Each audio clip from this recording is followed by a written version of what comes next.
Thanks for joining us, Matt. It's great to have you on here. So, could you just tell me to start off with, how did you get your start in mixing? How did you get into music production as well?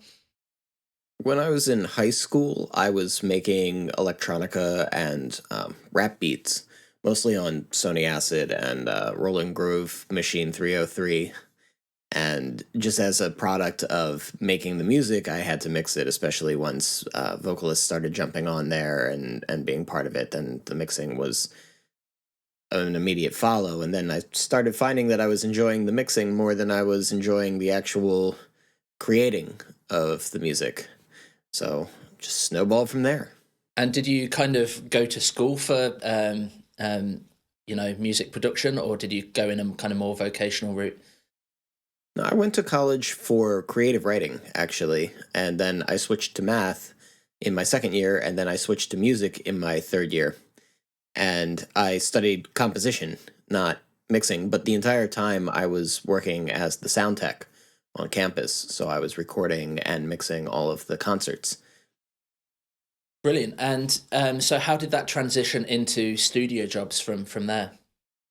I sort of figured out while I was in school that what I really wanted to be doing was what I was doing all along. And so, as soon as I left school, the very first thing I did was start looking for internships. And I got an internship at a post facility, actually. It wasn't music, but I was taking whatever I could get. And then I got a couple of internships in New York after that, which eventually turned into assistantships. And then I got an in-house position back in Philadelphia, which is where I'm originally from. So, was there a moment where you kind of felt like you had a bit of a big break, or a moment that kind of transitioned your career into kind of new heights? I think there's been a number of important steps. I think interning and assisting with Denise Barbarita and Mark Marshall was a huge step because I learned so much from them. And then getting my in-house position with Bobby Eli was my first real official position, so that was enormous as well. Then the success of the Pro Audio Files, linking up with Dan, who runs the Pro Audio Files, that was an incredible. I mean, that wasn't really a milestone. That was something that more like built up over time. But even just connecting with Dan was extremely influential on my career. And then connecting with Akon a few years ago has been, a huge milestone in my career as well. And so, how have you found, making the courses and tutorials that you do? How do you find that links with actually your day-to-day job of actually mixing music? It linked in a couple of ways. First, on an intellectual level, it's required me to reassess my own process pretty continually. I have to think about things in a very analytic way. I have to compare everything that I'm doing to everything that I could be doing. And so I'm constantly reevaluating my own skill, my own set, my own ears, because that's what I then need to present to people who rely on me to convey accurate and good information. So it's made me accelerate faster, I think, ultimately. Or maybe not. I'm not sure. And then on just a monetary basis, this is a very difficult career to navigate. There was a point early on where I was supplementing my income playing poker because it takes a long time before you really start making a full-time living exclusively engineering. Even when you're an in-house engineer, sometimes the pay just isn't that great. So you kind of have to figure out ways to supplement. So, making the courses and tutorials, of course, supplements my income. Yeah, I found the same thing, and I did various live sound jobs and teaching to supplement that in the early stages. Certainly from my own journey, I felt like there was a moment where I kind of realized I'd made that transition from kind of semi-professional or amateur level stuff to doing things a bit more professionally. Did you have that kind of moment where you suddenly realized what you were doing had kind of gone up a level? I think that everything that I did up until last week was amateur, and now I finally got it this week.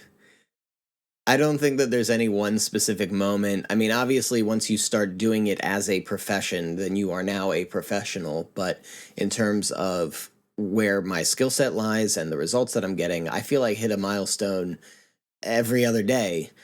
And, I'm not even entirely sure I'm exaggerating when I say last week was one thing and then this week was another, because I just upgraded my monitor path and I feel like it's already yet again improved my mixes, and I'm hearing things that I thought I already had covered before.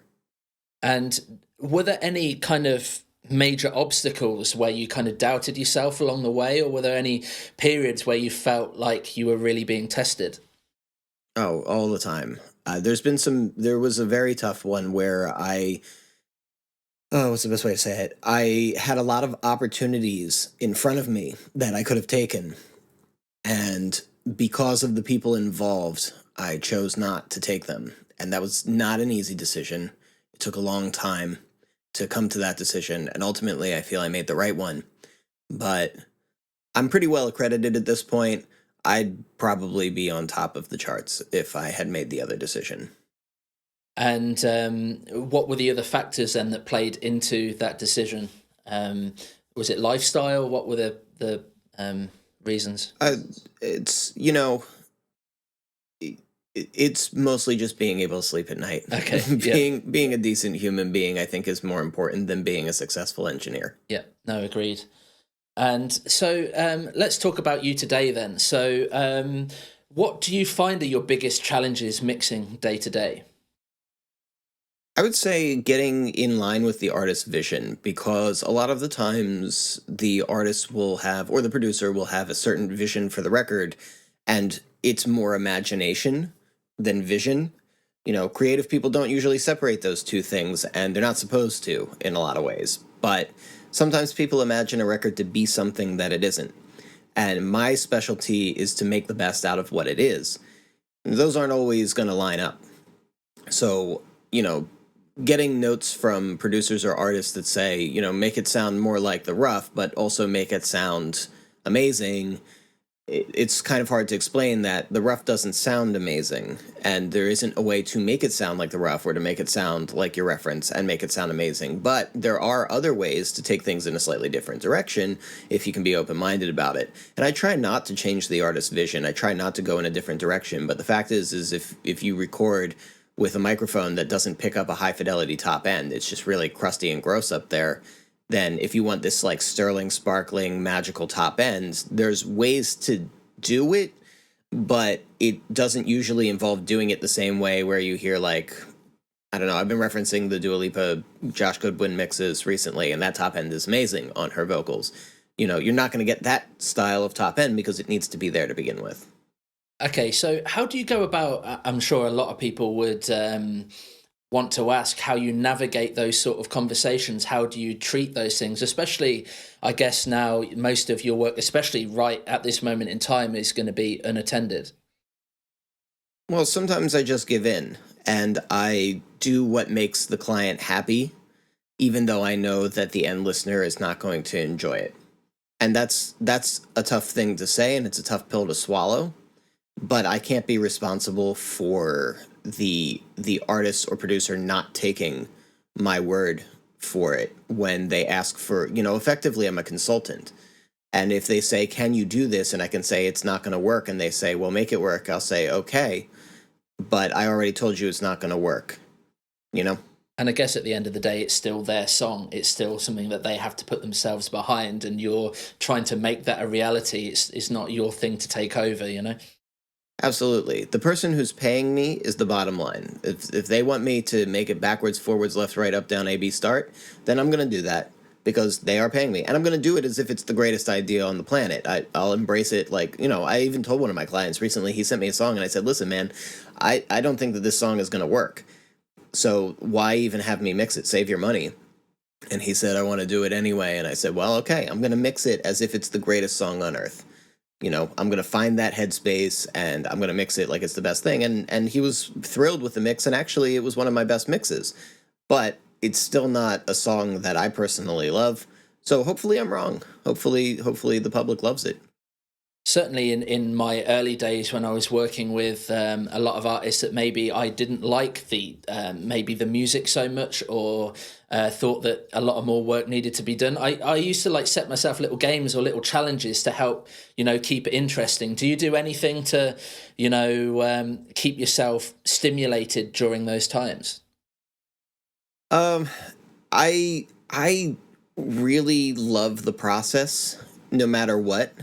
So, things only get tedious if I feel like I'm not being adequately compensated, because some things do require a lot of work, and those tend to be the lower budget projects.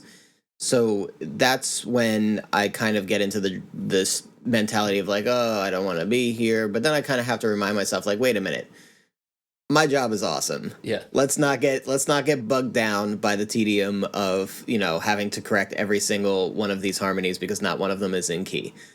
Let's embrace the fact that I get paid to correct harmonies for a living. That's awesome.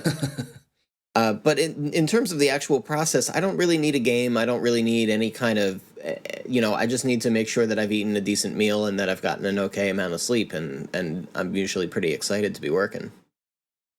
Great. And I guess one thing I wanted to ask was, what are the kind of, you're dealing with a lot of students and doing a lot of courses. You must see the sort of mistakes that a lot of early and inexperienced mixers are making. What are the sort of things that you see time and time again? And how would you go about teaching them to avoid those things? There's a really interesting learning curve that I see as a pretty general pattern, which is that people start with very little technical foundation, and so they mix toward the intention of the song because it's the only thing that they can digest. And so their starting mixes have technical problems, but ideologically they're actually pretty good. And then as they start growing in terms of their technique, they start mixing toward the technique as opposed to mixing toward the intention of the song. And so the technical side starts getting better and the actual musical side starts to suffer.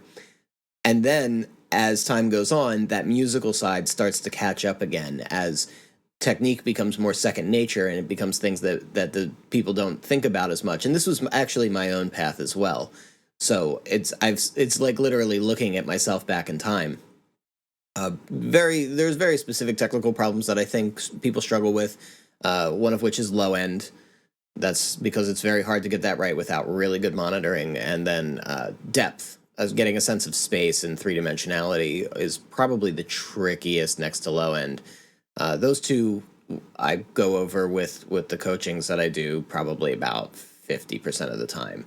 And then the third one, which is usually the more experienced technical guys, it's usually finding the actual intention of the song and figuring out how signal processing and balancing affects that for the end listener. I've certainly found that that kind of technical hole that you can get yourself into after a while myself. Do you even try to avoid people making that mistake, or do you think it's a necessary part of that journey and you just kind of go with it? I think you know the answer to that. It's a necessary part of the journey. You have to find yourself. I like that way that you phrase that, a technical hole. I think you have to delve into the technical hole because you have to examine technique and you have to get good at technique. And once you've got that technique, I always think there was a breakdancer back in the day named Cujo, and he was known for doing nothing but flips and tricks and spin moves and spinning on his head and standing on one hand. It was like he wasn't even dancing. It was like he was doing acrobatics. But when he was teaching master classes, all he taught was foundation. Yeah. No acrobatics at all. He had his foundation down. He was just choosing not to use it. And then there's people who, they stride in their foundation where they're so technically good that they've made that in and of itself an art. I guess we could end up going into a bit of Mr. Miyagi Karate Kid territory about now, so I'll kind of pivot off of that. But, in terms of your own idols and people that you looked up to when you were getting into this, were there any particular engineers, mixers or artists or even certain tracks that you were like, if I could only get my stuff up to this level? Who were your inspirations in terms of that? It's a very long list. I also have been wary about being too inspired by specific people because sometimes it's hard to tell who's really doing the inspiration there. Sometimes it's actually the artist or the producer when we think it's a great mix, and then you look back and you're like, actually, it's not that great of a mix. What it really is it's a mix that complements a really great idea for a song. But in terms of direct people that I look up to, Pensado comes to mind very quickly because his mindset of he'll set a record on fire completely to make it successful. And so he's very polarizing, and I really appreciate his willingness to take risks on records. And then there's people who are just super foundationally good that I can admire. Manny comes to mind pretty quickly. Stent comes to mind pretty quickly. There's people who are just incredible with their dimensionality. Elmhurst. There's people who are like crazy good with using very weird compression and distortion, which, Chad Blake, people have their signatures. And so I kind of pick and choose a little bit from all of these people. And right now I've been listening to a lot of Josh Goodwin stuff because he just has this sheen and this reality. It's like it's surreal and real at the same time. And so he plays a lot with psychoacoustic effects. He plays a lot with like super treble and uses these things for localization and stuff like that. So he's doing a lot of really cool things, and I admire that stuff. So you've mentioned there a lot of really cool things. Is there anything that you hope that people listening to your mixes pick up on, and any kind of signature things that I know that you're big for serving the song, but finding ways to have some of your personal tastes in there too? Yeah, I mean, there's certain things that I like to do in terms of like reverbs and delays that I'm really like, I feel like are kind of my things, although maybe I gave away a few of them in the Relab presets. But some of that is signature. There's also a sort of earthy quality that I like in a record. I like big pop records, but I like it when big pop records also have a sense of earthiness and groundedness to them. So I'm usually trying to work that sense into like a sense of liveness in a way into my mixes. So that I would say is maybe a little bit signature. I also like saturation, which kind of goes hand in hand with the earthiness, but I use saturation a lot of the ways that people use EQ. And in terms of the types of processors and things you're using, and particularly on saturation, do you kind of lean more towards the more modern tools, or do you reach more towards the classics? What's your philosophy on the tools that you use? I find it hard not to love everything for what it is. I was just doing a record where I used a cassette tape to saturate a vocal. And then in order to sculpt the result that I bust back into Pro Tools for that vocal, I picked the original stock Pro Tools EQ because it's the cheapest sounding EQ that I have. I wish I could find something. It's actually not a bad sounding EQ. I wish I could find something a little bit cheaper because I wanted that sound specifically. And so it's not a matter of what's good and what's bad. It's a matter of what is your purpose and intention. And are there any kind of things that you would say, these are things that I can't live without? Is there any types of plugins or things that you just seem to use everywhere? Oh, I sold a lot of my gear and I kept the stuff that I absolutely love. So I can literally point at my hardware and I can point at the software that I use all the time. I need my mic collection because I do a fair amount of recording. I've got a JC V67, which I'm talking into right now. This is probably my staple mic, but I've also got a U87 and M147 and a whole bunch of others. Then I've got my modded drummer 1968. I've got my Dowsett monitor controller. I've got my Eventide DSP 7000, which is an effects box. I've got my Bricasti M7, which is fantastic reverb. 1176, a Lucas equalizer, which is kind of like a Pultec thing, like a 3-band Pultec. Very rare, and I love the sound of it. I can never part with that thing. Clariphonic EQ, a Spring Reverb, a Mixmaster 305, and a DBX 160 SL, which is like the most underrated compressor of all time. They go so cheap on eBay, and it's like, man, if you're looking for a great compressor that's going to perform like a $4,000 compressor for like under $1,500, go on eBay and get the SL. That thing is fantastic. So let's watch the price shoot up when this comes out, right? I know. Sell. And then mine's actually broken in a really cool way. The bypass is somehow does not work. So when you hit bypass on it and you're using the peak stop, which is normally a limiter, all you're doing is shrinking the headroom, so it becomes a clipper, which I really love. Oh, interesting. Okay. And then I've got like some like more like lo-fi quirky stuff that I'm starting to accumulate. I'm looking for an Orban Spring on the used market pretty cheap. I have a Yamaha Rev 7, which is like I use it maybe once every 10 mixes, if that. but it's pretty dope. And then my cassette player and things like that. So I feel like I just spewed for like 30 minutes straight on only the hardware. Well, I'm guessing, your plugin collection's pretty vast, and, you interchange that a lot more, I guess. Oh my god, there's so many, and I use all of them actually. There's very few that I don't find a use for. Great. And so, talking about technology, just to get your opinion on where you think that, technology might take mixing and music production in the next few years. We've seen people like Isotope coming in with machine learning tools. Where do you think signal processing is going? I think that the machine learning tools could develop into something real. I think that the issue is that there's not necessarily a one-to-one connection between the math of it and the feeling of it. And so I really like Isotope. So I'm not bad-mouthing these guys. And actually Neutron for their actual signal processing is fantastic. But I don't like Neutron for the intended purpose, which is trying to auto mix or auto balance two sources. I find that that's not really how mixing works yet. But with some tweaking and some hands in the creative pot, I think that it could get there. And I think that just the fact that the technology exists is already pretty incredible. I do think that, I was talking to Alex Toomey, and he said that he believed that AI music was going to become a thing within the next 10 years. And I think that maybe it will, but I think that it's going to become a niche thing. I don't think that we're really going to see AI doing music in a substantial way until maybe about 20 years from now.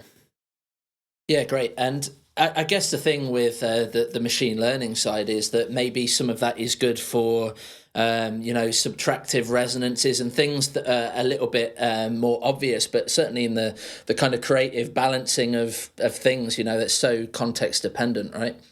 Yeah, but music is resonances. So again, like it's not just a matter of subtracting resonances. If you subtract the resonances from a flute, the dominant resonances, your flute goes away. All it is pure resonances. So you can't really just be like, that's a dominant resonance, we need to cut it. You have to be like, that's a dominant resonance in a source that doesn't normally have that kind of a dominant resonance, so we need to cut it. You know what I mean? Yeah, I mean, I don't want to go too much into machine learning on a talk like this, but yeah, obviously source separation is a big part of that. But yeah, so let's pivot onto reverbs quickly. So what are your kind of Hall of Fame reverbs? What are the things that you keep leaning towards? I mean, my number one reverb is my Bricassi. That thing is like magic. In terms of in the box, I've sort of rotated through a number of different reverbs because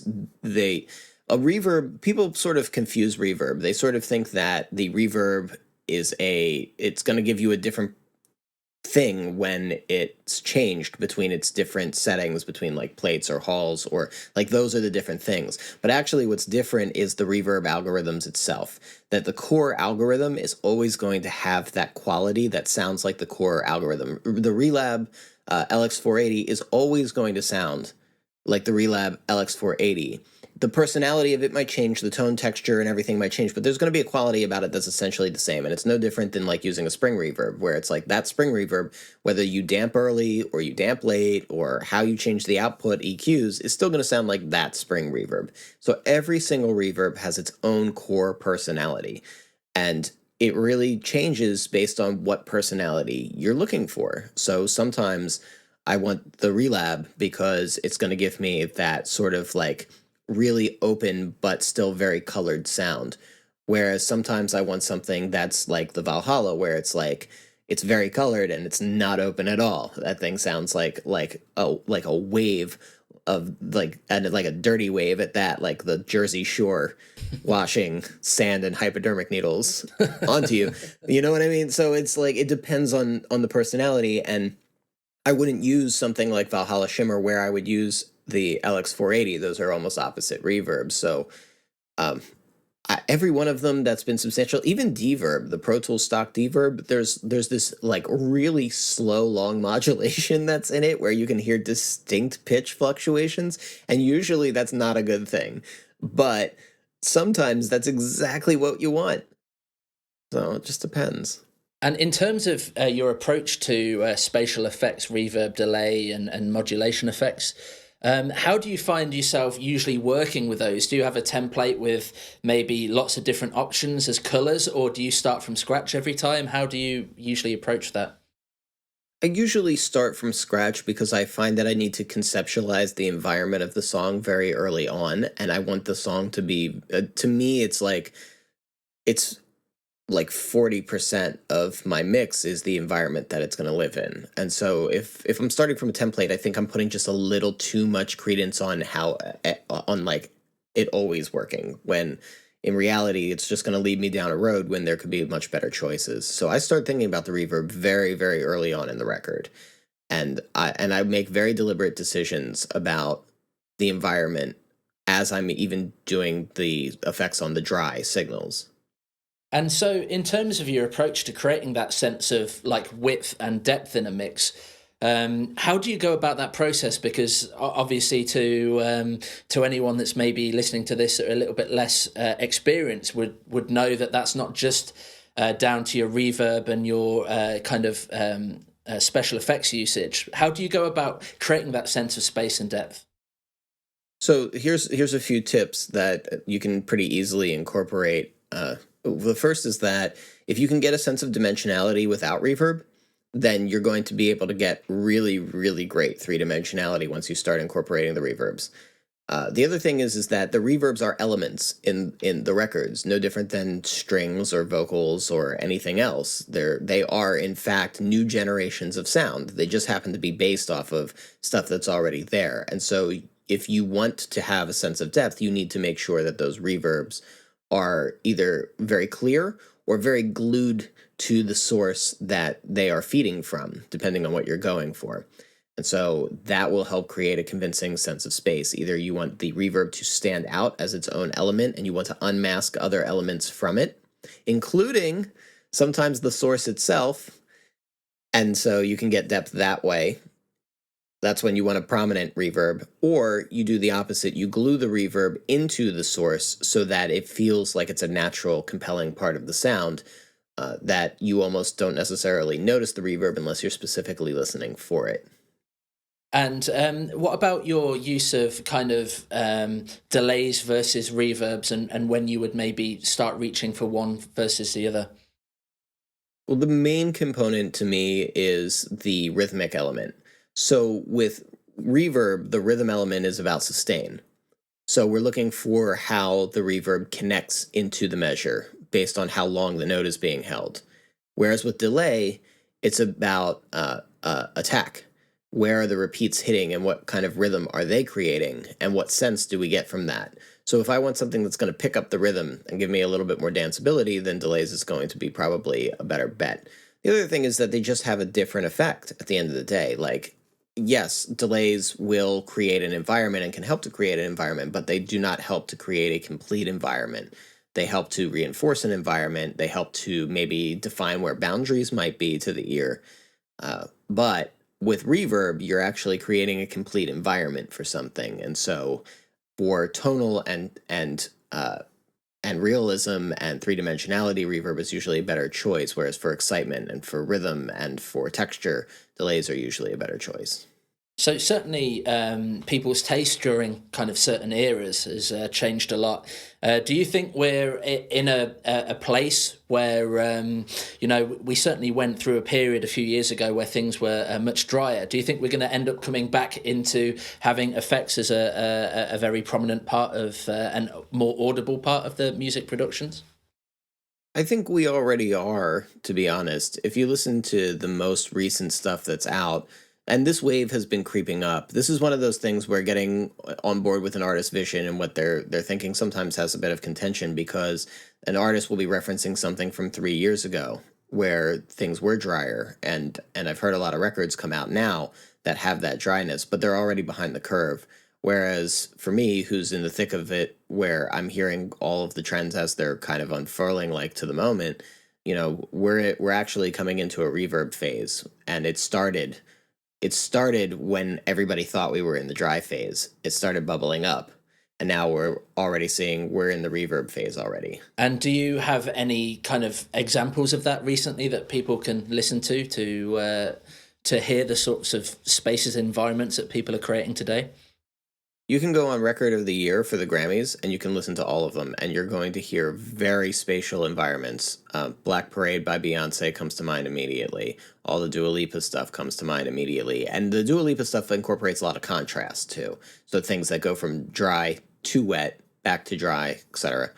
The Miley Cyrus album, it's not out yet, so I haven't heard the complete thing, but from the two singles, that 80s revival, there's definitely going to be very dominant reverb sounds in the record.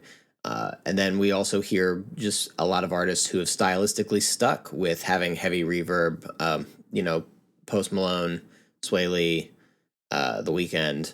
The reverb is a humongous part of their sound, and they haven't let that go even through the drier phases, and they're still popular doing it.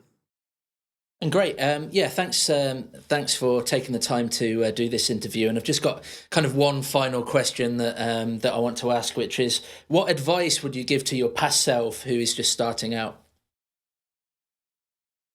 That's a good question. Invest in Bitcoin.